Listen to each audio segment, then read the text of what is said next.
안녕하세요. 이번 시간은 마태복음 12강입니다. 마태복음 12강 1부부터 먼저 살펴보겠습니다.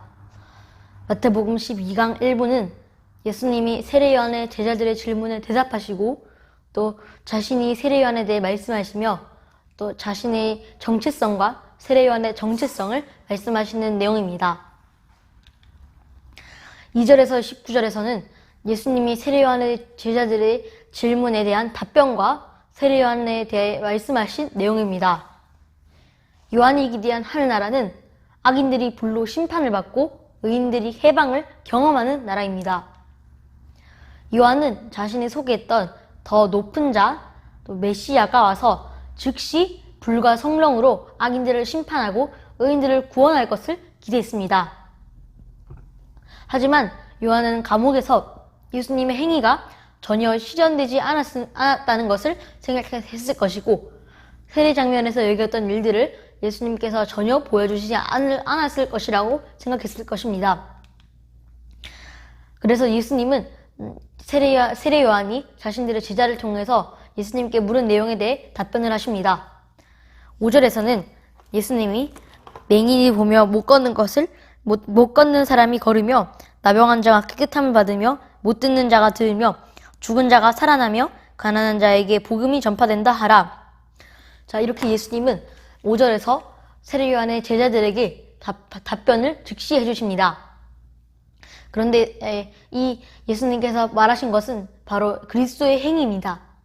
이것은 바로 예수님께서 지금까지 해오신 바로 치유 사역이고 또 하늘나라 복음을 전파하시는 사역이었고 맹인이 눈을 뜨고 못 걷는 사람이 들으며 못 걷는 사람이 걸으며 못 듣는 자가 들으며 죽은 사람이 살아나는 사건, 예수님께서 행하신 이런 사건들은 모두 메시아가 올 때 생기는 형상입니다. 이사야서 61장 1절에서 포로된 자에게 자유를 주고 갇힌 자에게 노임을 선포한다 라는 말씀이 나오는데 요한은 이 말씀에 성취될 것을 기대했지만 현재 자신이 감옥에 있는 것을 보면서 자신뿐만이 아니라 자신의 민족이 아직 해방되지 않은 것을 보면서 예수님은 메시아가 아니라는 그런 의심을 했을 가능성도 있습니다. 6절에 나왔듯이 예수님과 그분이 가지고 온 나라가 자신이 기대한 메시아의 모습과 나라가 아니라고 생각한 사람은 오해입니다. 이런 사람들은 이 자신이 생각한 의심과 오해 때문에 넘어지게 됩니다. 예수님의 메시아적 모습 때문에 오해하지 않기 위해서는 그리스도의 일들이 성경의 약속에 기초한 것인지 검토를 해야 하고 또 예수님을 알아갈 때 성경을 통하지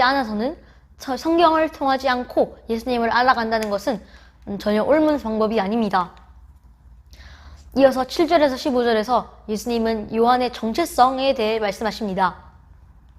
요한은 갈대나 부드러운 옷을 입은 사람이 아니라 선지자라고 마태복음 11장 8절에서 9절에서 나옵니다.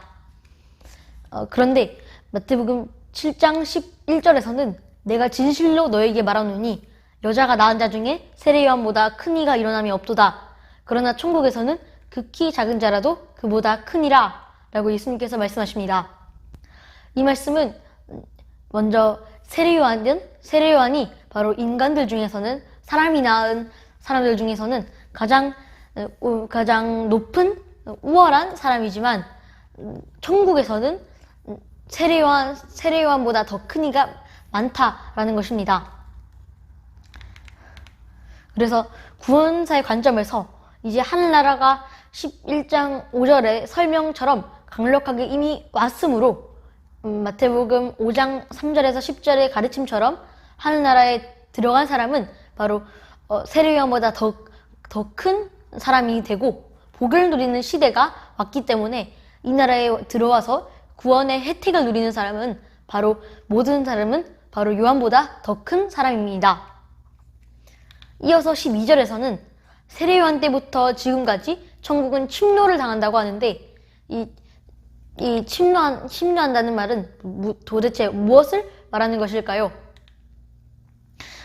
이 말씀은 세례 요한은 헤롯과 그 추종자들에게 박해를 받고 있다라고 생각할 수도 있고 또 본 단락이 요한이 투옥된 상태를 배경으로 시작되고 있는 점을 고려하자면 천국 복음을 전하는 자들이 박해를 받고 있다라고 이해할 수도 있습니다.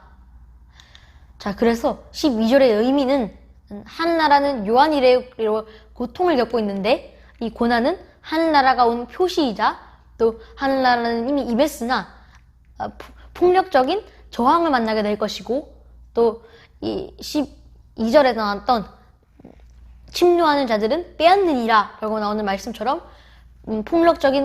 그들은 폭력적인 원수들로서 그 사람들이 하늘나라로 들어가지 못하도록 막는 사람입니다. 이어서 마태복음 12강 1부의 마지막 내용인 15절에서 19절 부분은 예수님이 자신의 정체와 요한의 정체를 말씀해 주십니다. 16절에서 17절까지 예수님이 한 비유를 말씀해 주시는데 이 비유에서 한쪽 어린이들은 다른 쪽 친구들에게 춤을 추고 또 피리를 연주하고 슬피 울고 춤을 춰도 다른 친구들은 춤을 추지도 않고 울지도 않고 기뻐하지도 않는데 여기서 친구들에게 춤과 애통을 요구하는 쪽은 누구를 가리키는 것일까요? 여기서 또 예수님과 요한은 어느 쪽에 속할까요? 자, 여기서 친구들에게 춤과 애통을 요구하는 쪽은 바로 그 당시 사람들이고 또 무리들이고 이 시대에 예수님을 믿는 사람들일 수도 있습니다. 이 시대 사람들도 자신이 바라는 것을 예수님께 요구하지만 그것이 채워지지 않고 자신이 만족하지 않으면 예수님께 등을 돌립니다. 예수님은 18절에서 19절에서 요한이 와서 먹지도 않고 마시지도 아니하매 그들이 말하기를 귀신이 들렸다 하더니 인자는 와서 먹고 마시며 말하기를 보라 먹기를 탐하고 포도주를 즐기는 사람이요 세리와 죄인들의 친구로다 하니 지혜는 그 행한 일로 인하여 옳음탐을 얻느니라. 예수님이 이렇게 말씀하시는데 이 내용은 바로 이 시대 사람들도 그 당시 사람들도 예수님과 요한에게 무언가를 항상 요구하지만 그것이 채워지지 않고 만족되지 않으면 그들을 예수님과 요한을 배척하고 또 예수님의 뜻을 몰라서 오해했습니다. 또 세리요한마저도 예수님의 뜻을 몰라서 오해했는데 우리는 그렇게 오해를 하지 말았으면 좋겠습니다. 자, 마태복음 12강 1부가 끝났습니다. 마태복음 12강 1부에서는 예수님을 성경을 통하여 알아야 하고 또 성경을 통하지 않아서 예수님에 대한 것은 바로 거짓이고 우리는 예수님의 뜻을 오해하지 않고 예수님의 원래 뜻을 잘 알았으면 좋겠습니다. 감사합니다.